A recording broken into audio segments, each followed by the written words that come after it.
How to delete a private server on Roblox in 2023. First up, go to the roblox.com website, and here we want to press on the three lines in the top left corner. From here we want to select inventory and then scroll all the way down until you see private servers. Hover over it and select my private servers. So from here, if we scroll up, you will see a list of all of your private servers on Roblox. Now, how do we delete a private server? So click on the one you want to delete.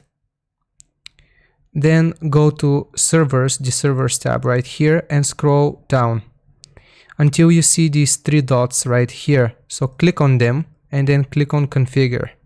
If you want to delete a private server, make sure you uncheck everything that is checked. For example, allow joining, you want to uncheck this.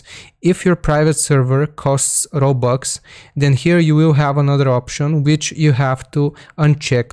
Where it says subscription fee, simply uncheck this option, and that is how you will have deleted all of your private servers on Roblox. So I hope this was useful. Make sure you like and subscribe if it was, and I'll see you guys next time. Goodbye.